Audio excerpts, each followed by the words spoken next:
So, how to motivate you? See, when your car doesn't start, somebody has to push. Once it gets going, after that we don't have to push it all the way, then it'll go.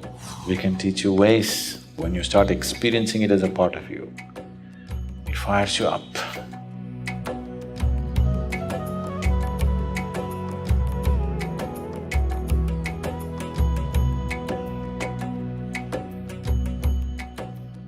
You must fall in love with somebody or something.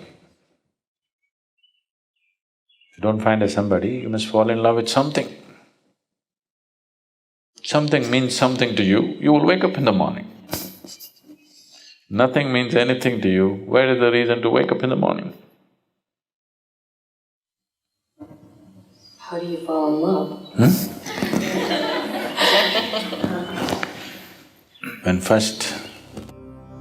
When Shiva wanted to teach yoga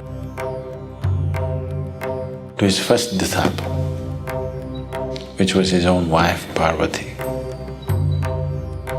she was very eager to learn the way to enlightenment because she saw him as a glorious being and she wants to become like him. She said, "How? I'm ready to do anything." Shiva said, "No need to do anything, just come sit here on my lap." She hesitated because, "Oh, I don't want to be petted, I want to be enlightened." He said, "Relax, come and sit here." She sat here. He pulled her closer, not out of his needs, to fulfill her need. And he pulled her so closer, closer, and slowly she became a part of him. So there is a dimension of Shiva which we call as Ardhanari, where one half is man, one half is woman.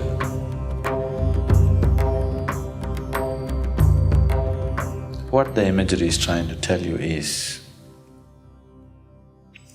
that it's only by inclusion, it's only by inclusion that life will blossom. If you have to include something into yourself, there must be space, isn't it? If I have to make somebody a part of myself, I have to throw out half of me out, only then. That's why the expression falling in love, not rising in love, okay?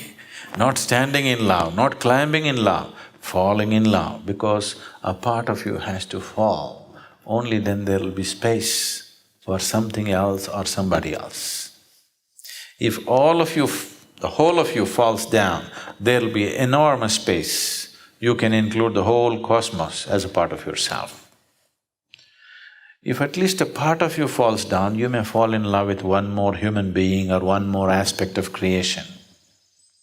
So, we can teach you ways to empty yourself.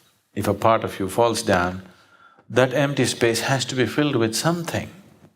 And that something which is not you, when it becomes a part of you, when you start experiencing it as a part of you, it fires you up. Because right now, what you think is me is not you, just a bundle of thoughts, emotions, ideas and prejudices, isn't it? That's not you. So what is you has not come into experience. So how to motivate you? When you're not yet, how to get you going? You're not yet. Right now all that is there is a bundle of thoughts, a cloud of thoughts and emotions and all kinds of stuff, isn't it? So that's why the sadhana. You must come and do some sadhana. Initially, somebody will motivate you. See, when your car doesn't start, somebody has to push, okay? Once it gets going, after that we don't have to push it all the way, then it'll go.